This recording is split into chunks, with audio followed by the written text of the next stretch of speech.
ان الحمد للہ والصلاۃ والسلام علی نبی۔ اللہ کی طرف سے کن کی تعریف بار بار ہوتی ہے؟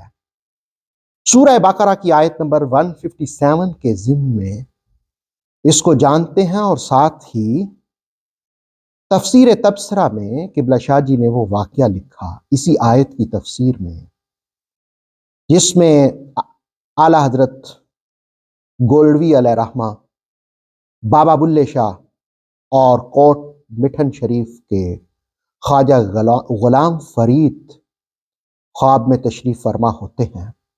آئیے پہلے آیت کا ترجمہ جانتے ہیں۔ اولئک علیہم صلوات من ربہم ورحمہ، یہی تو وہ لوگ ہیں جن کی رب کی طرف سے بار بار تعریف ہوتی ہے اور انہیں رحمت ملتی ہے۔ وَأُولَئِكَ هُمُ الْمُهْتَدُونَ، اور یہی وہ ہدایت پر ہیں۔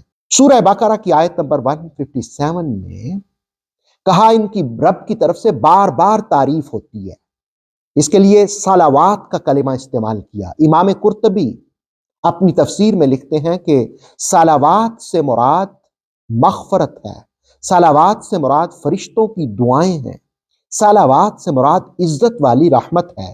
ابن جریر فرماتے ہیں کہ صلوات سے مراد اللہ کی تعریف کرنا ہے، ثنا ہے، دعا ہے، خصوصی رحمتیں ہیں۔ رسول پاک علیہ الصلوۃ والسلام نے حضرت معاذ کو ان کے بیٹے کے وصال پر جب تعزیت نامہ لکھوایا تو اس میں کہا کہ اگر تم نے صبر کیا تو اللہ تیرے بیٹے کو کثیر رحمتوں، برکتوں اور ہدایت کے عوض لے گا۔ دراصل اس سے پہلے جو دو آیات ہیں، 155 میں کہا کہ صبر والوں کو خوشخبری دیں، 156 میں کہا کہ صبر والوں کی علامت یہ ہوتی ہے کہ مصائب پر انا للہ و انا الیہ راجعون پڑھتے ہیں، اور جو ایسا کرتے ہیں، مصائب اور دکھ میں صبر کرتے ہیں، انا للہ پڑھتے ہیں، تو ان کی رب کی طرف سے بار بار تعریف ہوتی ہے، صلوات ہوتی ہیں۔ اب آئیے تفسیر تبصرہ کی دوسری جلد میں وہ واقعہ جانتے ہیں۔ قبلہ شاہ جی لکھتے ہیں، آیہ کریمہ کی تفسیر لکھنے کے بعد صبح کی نماز کے لیے کافی دیر جاگنا پڑا۔ شوگر کی بیماری کی شدت نے ٹانگوں اور جوڑوں میں درد کے ایسے جھٹکے مارے کہ نماز کی ادائیگی کے بعد قبلہ روح ہو کر استغفار میں مشغول ہو گیا۔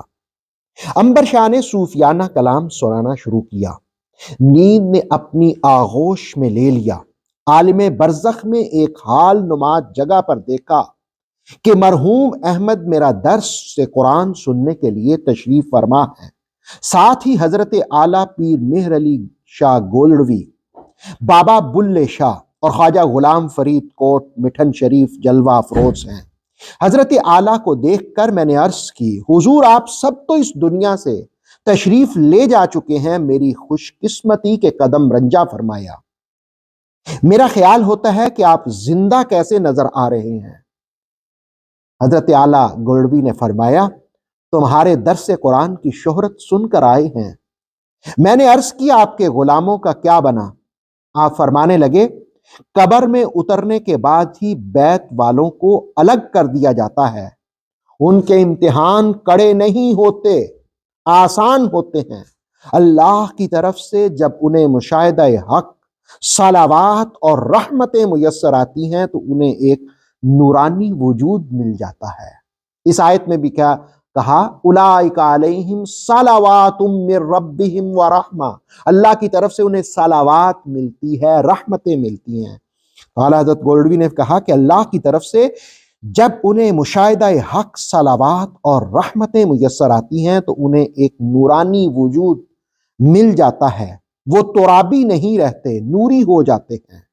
تفصیل خواجہ غلام فرید سے پوچھو، آپ پہلے چھوٹے ہوتے ہیں، پھر بڑے ہوتے ہیں، پھر اپنے نوری وجود کے ساتھ آسمان تک لمبے اور طویل دکھائی دیتے ہیں اور سمجھاتے ہیں کہ شاہ جی قرآن کہتا ہے تمہیں اس زندگی کا شعور نہیں، قبر کی زندگی کے بارے میں غم نہ کرو، ذکر اور قرآن سے تعلق مضبوط رکھو۔ میں صوفی احمد سے پوچھتا ہوں، تم اس قافلے میں کیسے پہنچے؟ شاہ جی فرماتے ہیں، میں صوفی احمد سے پوچھتا ہوں تم اس قافلے میں کیسے پہنچے؟ وہ کہتے ہیں 3 کاموں سے پہنچا ہوں۔ ایک، اس عقیدے پر جمع رہا جو آپ نے سکھایا۔ دوسرا، اس عمل پر مستقیم رہا جو آپ نے تلقین کیا۔ تیسرا، انسان دوستی کے کاموں میں بڑھ چڑھ کر حصہ لیا۔ حضرت اعلیٰ گولڈوی علیہ رحمہ نے فرمایا، جب تمہاری اس حصے کی تفسیر مکمل ہوگی ہم پھر آئیں گے، درس تیار کرنا، ہم سنیں گے۔